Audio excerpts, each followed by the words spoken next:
Greetings. In this short video, I'm going to give you an example on concavity of a function. And this is the content from section 13.3. So here's a problem. The problem is find all intervals where the function x to the power of 4 minus 8x cubed plus 18x squared is concave up or concave down, and also find the points of inflection. First of all, what are the points of inflection? By definition, the points of inflection on the graph of a function f are the points where f changes its concavity. It's concave up to concave down or vice versa. Those are called the points of inflection. This exercise is find the intervals where it is concave up, where it is concave down, and also find the points of inflection. So the way you do it is write down the function f of x equals, maybe to the left, f of x equals x to the power of 4 minus 8x cubed plus 18x squared. That's my function. Then compute the first derivative, f prime of x. By now, we are experts in computing derivatives of functions like these, polynomials. It's 4x cubed minus 24x squared, 8 times 3, x squared, plus 36x. That's the first derivative. The second derivative is you take the derivative of the first derivative, which is 12x squared minus 48x plus 36. This is the second derivative of the function. So to find the possible points of inflection, you got to set f prime equals 0. So at this point, possible x values of the points of inflection,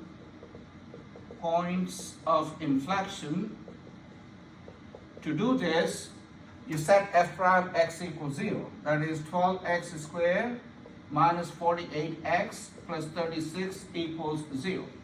And solve for x, and those are the x values of possible points of inflection. So here I have 12 as a common factor, so I'm going to cancel 12 throughout. So I get x squared minus 4x plus 3 equals 0. I could factor that. That is x minus 3 times x minus 1 equals 0. So x is 1 and also x is 3. So there are 2 points, 2 x values where the corresponding point on the function could be an inflection point.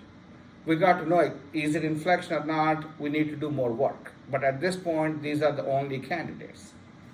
Now, to know whether these are points of inflection and also find the intervals where the function is concave up or down, you plot these points on the number line.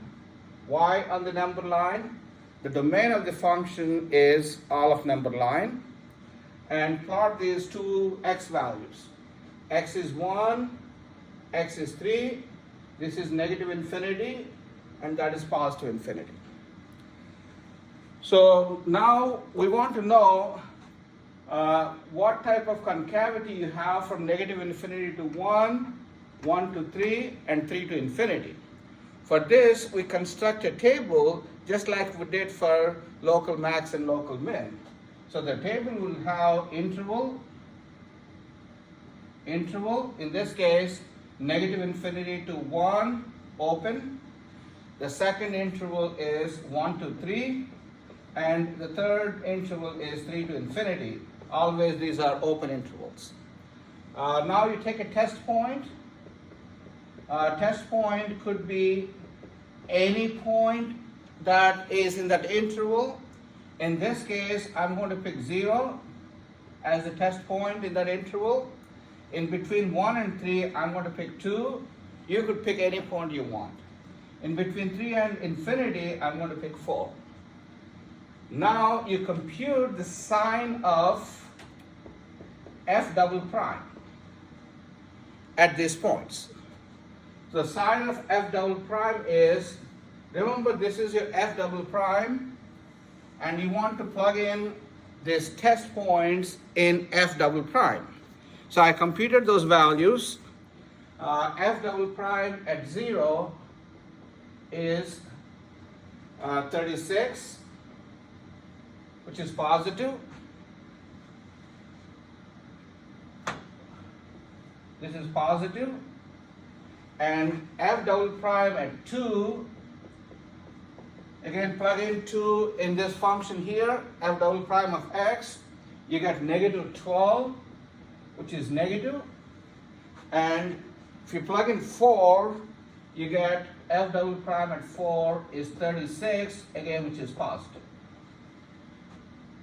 So that tells me in this interval, the second derivative is positive. In this interval 1 to 3, the second derivative is negative. And in the last interval, the second derivative is positive. That means, what can you see about the concavity? Here, in the first interval, it's concave up. Second interval, it's concave down. And in the last interval, it is concave up.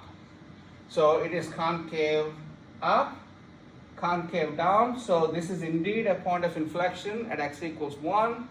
And that's also another point of inflection. So to find the points of inflection, you got to plug in the x value into the original function to find the points. So here are the points of inflection. Points of inflection are x equals 1, and plug in 1 for your for your function. Plug in x equals 1 in your function f. So that would give you 11. So 1, 11 is a point of inflection, and so is 3 comma, plug in 3 into the function. That means you're computing f of 3, you get 27. So these two are the points of inflection. So now the picture is very clear. The function is concave up to this point, and then this is the x value of the point, and beyond that it's concave down, and again it's concave up. That's how you solve these problems of concavity. Thank you.